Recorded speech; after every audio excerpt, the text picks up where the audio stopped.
தாண்டா இனிமேல் வந்து நின்னா தர்பாரு உன்னோட்ட கேங்கு நான் தாண்டா லீடு இல்லா என் வரலாறு பார்த்தவன் நாம் பல பேரு உன்னோட்ட பேட்டைக்கு நான் தாண்டா லாடு ரகட விட்டாக்கா ராக்கு நக்குரு எல்லாமே சிடுக்கா வந்தாக்கா சீக்கு நக்குருங்க இருத்த பார்த்தாக்கா நிறுக்கு நக்குரும் தொடாது அடிச்சா என்னாவ டண்டா நக்குருங்க நெருப்பு பேரோடு நீ கொடுத்த ஸ்டாரோடு இன்னைக்கும் ராஜா நான் கேட்டு பாரு அழுக்குள் தோளோடு சிங்கம் வரும் சீனோடு இடமே பத்திக்கும் அந்த மாதிரி சும்மா கிழி நான் தாண்டா இனிமேல் வந்து நின்னா தர்பாரு பொன்னோட்ட கேங்கு நான் தாண்டா லீட்டு இல்லா என் வரலாறு பார்த்தவன் நாம் பல பேரு பொன்னோட்ட பேட்டைக்கு நான் தாண்டா லாடு எதிரியாலும் நெருங்கி போக அடித்து நெருக்கும் நொடியில் பதறி பதறி சிதறி ஓடு சிறு நெறிகளை ஓட விடுகிறி உன்னையும் மண்ணையும் வென்று வாட்டி ராத ஓர் தேவையை கொண்டு வாழு ஆயிரம் ஆண்டுகள் போதுமே உன் ராகவே மாறுவாய் சீருவாய்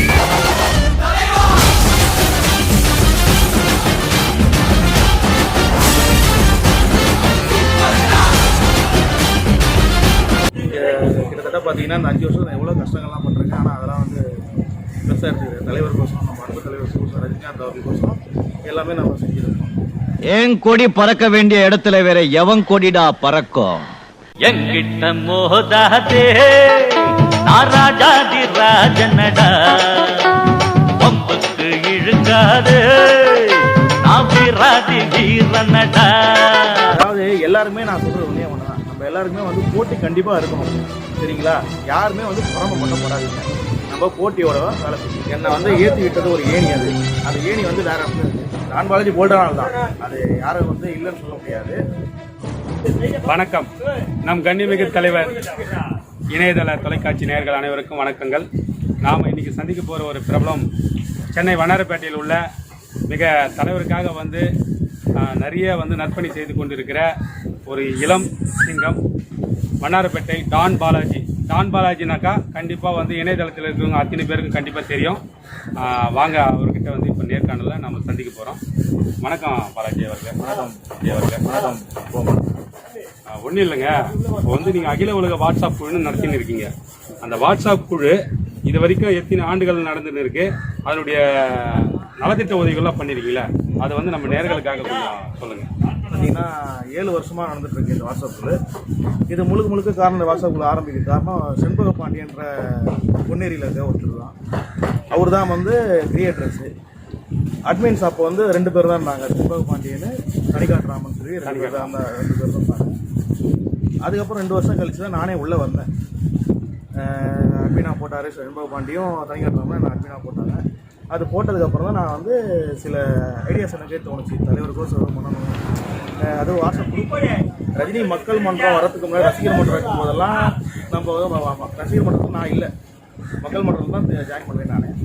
சரி, ஏதோ வாட்ஸ்அப் குரூப் மூலிமா நம்ம ஏதோ ஒன்று பண்ணணும்னு சொல்லி தான் ஒரு 5 வருஷமாக நலத்திட்ட உதவி பண்ணியிருக்கோம். ஒரு ஏழை பெண்ணுக்கு வந்து சீர்வரிசைகள்லாம் கொடுத்து உதவி பண்ணியிருந்தேன். வருடம் அனாதை ஆசிரமத்துக்கு டொனேஷன் பண்ணிவிட்டு சாப்பாடு, நோட்டு புக்கு அதெல்லாம் கொடுத்து பண்ணிட்டு இருந்தோம். இந்த கொரோனா காரணனால கொஞ்சம் எல்லாருக்கும் கொஞ்சம் வருமானம் இல்லாதனால இந்த வருஷம் நாங்கள் பண்ண முடியல, எங்களுக்கு பெருசாக எதுவும் பண்ண முடியல. எல்லா நலத்திட்ட உதவிங்க எல்லாமே நாங்கள் பண்ணிட்டு இருந்தோம். கிட்டத்தட்ட பார்த்தீங்கன்னா ஒருத்தருக்கு ஹேண்டிகேப் ஒருத்தருக்கு அரிசி மூட்டை கொடுத்துருந்தோம். உங்களை பற்றி வந்து நிறைய வந்து பார்த்தீங்கன்னா சின்ன இளம் வயசுலேயே வந்து நீங்கள் ரொம்ப துடிப்பாக செய்கிறீங்க, தலைவருக்காக செய்கிறீங்க. இருந்தாலும் வந்து சில கேள்விக்குறிலாம் எழுதுங்க உங்களை பற்றி. அதாவது டான் பாலாஜி வந்து கொஞ்சம் அப்படியே போல்டான ஆள், ரொம்ப ஃபாஸ்டான ஆள், ஹெட்வைட்டாக இருக்கார் அப்படின்னு. அவங்களுக்கெல்லாம் அந்த விமர்சனத்துக்கெல்லாம் உங்களுடைய பதில் என்ன? என்னை பற்றி விமர்சனம் இருக்கிறாங்கன்னா என் மேலே ஏதோ ஒரு சின்ன மிஸ்டேக் இருக்கலாம். அது என்ன விமர்சனம் என்கிட்ட நேரடியாக கேட்கணும். முதல்ல நான் வந்து என்னோட நண்பர்களுக்கும் எதிரிகளுக்கும் எல்லாருமே சொல்கிறது தான். எதிரின்னா நான் ஒரு சிலர் தான் நான் எதிரியாக பார்க்குறேன், மற்றவங்க எல்லாருமே நான் நண்பராக தான் பார்க்குறேன். என்கிட்ட டேரெக்டாக கேட்கணும். எந்த ஒரு விஷயமா இருந்தாலும் என்கிட்ட ஒரு சண்டையோ இல்லை பிரச்சனையோ, இப்போ எனக்கு வந்து இன்னொருத்தருக்கு மனஸ்தாபம் இருக்குன்னா இல்லை வேறு ஏதோ ஒரு விஷயத்தில் ஒரு ப்ராப்ளம்னா என்கிட்ட டேரெக்டாக யாரும் கேட்க மாட்டீங்க, பின்னாடி ஏன் சொல்கிறீங்க? அதுதான் என்னோட விமர்சனமே. நான் வந்து என்னை பொறுத்த வரைக்கும் நான் ஒரே வார்த்தை தான் சொல்லுவேன், என்னை வந்து ஏற்றி விட்டது ஒரு ஏணி, அது அந்த ஏணி வந்து வேறு இடத்துல இருக்குது. அந்த இந்த இன்டர்வியூவில் அவர் பேரை சொன்னேன்னா அது எல்லாருக்குமே வந்து சங்கடமாகும். கண்டிப்பாக அது வந்து ஒரு என்ன சொல்கிறது, என்னை செதுக்கி விட்ட ஒளி மாதிரி அவர் நம்மளை வந்து செதுக்கினது அவர் தான் எங்களுக்கு எல்லாருமே.